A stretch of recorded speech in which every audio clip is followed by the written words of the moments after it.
Prepariamo oggi le tilicas, un dolce tipico sardo che in questo caso prepareremo con una base di sapa di miele.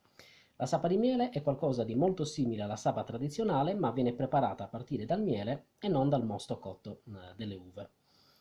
Per la pasta ci serviranno 250 g di farina 00, 100 ml di acqua intiepidita, 50 g di strutto e un pizzico di sale. Per il ripieno utilizzeremo 200 ml di sapa di miele, 70 g di mandorle tritate non troppo finemente, 2 cucchiai di semola fine, un cucchiaino di droga saporita, la scorza di un'arancia biologica e di un limone biologico. Iniziamo. Iniziamo a mettere la nostra sapa in una padella antiaderente.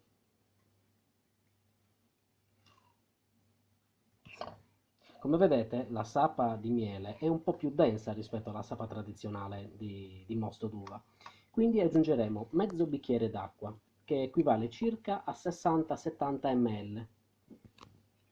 Aggiungiamo quindi i 70 ml d'acqua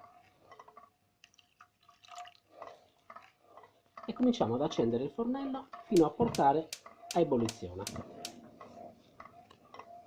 Mi raccomando, tenete la fiamma molto bassa, al minimo, e cercate di continuare a mescolare costantemente, è fondamentale.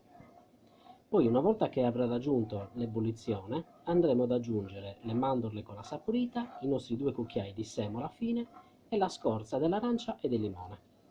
A questo punto, che ha cominciato a fare le prime bolle, aggiungiamo i nostri 2 cucchiai di semola. Mescoliamo. Mi raccomando, sempre a fiamma bassa e mescolando con pazienza.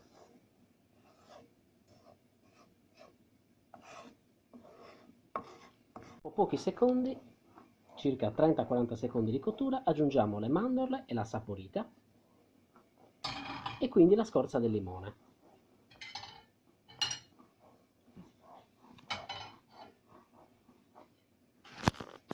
E continuiamo a girare. Ora dovrà diventare un composto plastico che si staccherà piano piano dalla padella. Vedrete che a un certo punto diventerà proprio malleabile.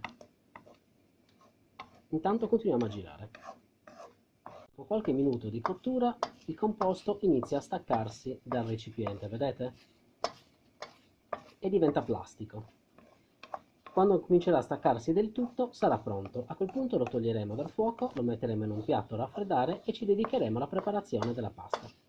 E questo è il nostro composto una volta terminata la cottura. Ora lo lasceremo raffreddare e intanto prepareremo la pasta. Dal momento che per preparare la pasta e per farla riposare ci vorranno circa 45 minuti, questo composto sarà perfetto per la lavorazione successiva. Andiamo a depositare la nostra farina e il nostro strutto sulla spianatoia, quindi aggiungiamo un pizzico di sale e iniziamo la lavorazione, ricordandoci che dovremo aggiungere anche i 100 ml di acqua leggermente intiepidita. Iniziamo.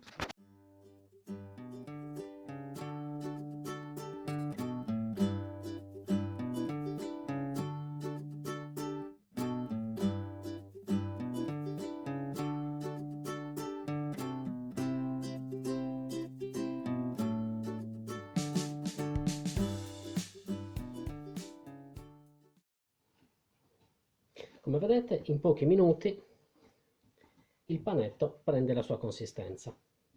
Non va lavorata tantissimo, è una pasta che grazie allo strutto è abbastanza semplice da lavorare. In circa 10-15 minuti di lavorazione otterremo questo panetto, soffice ed elastico. Adesso andremo ad involgerlo con della pellicola trasparente e lo lasceremo riposare per circa mezz'ora. Dopodiché inizieremo a tirare le sfoglie e a realizzare i nostri dolcetti. L'impasto può risultare piuttosto appiccicoso, quindi vi consiglio di bagnarvi le mani per maneggiarlo oppure più semplicemente utilizzate della farina da spolverizzare. Per semplicità vi conviene realizzare dei salsicciotti del diametro di un dito circa e della dimensione di circa 10-11 cm. Quindi andremo a stendere la pasta in una sfoglia non troppo sottile e realizzeremo dei rettangolini in cui andremo ad adagiare il nostro salsicciotto di ripieno.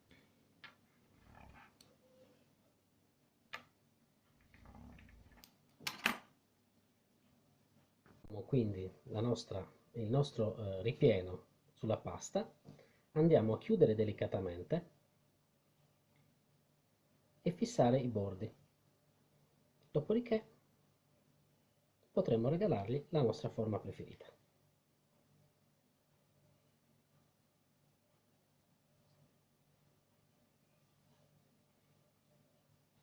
Quindi andiamo a mettere nella teglia e poi in cottura.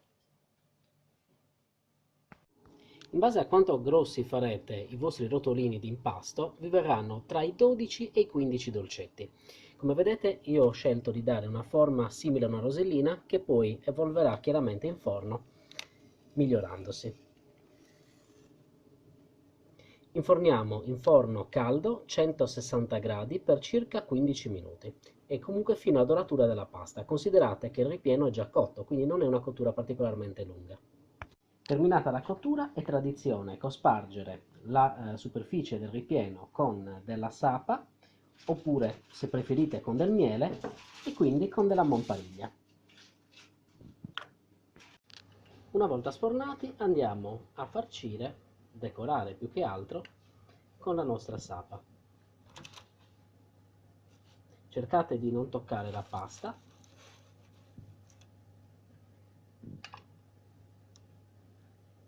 Anche se purtroppo un po' cadrà, e quindi con la monpariglia andiamo a terminare.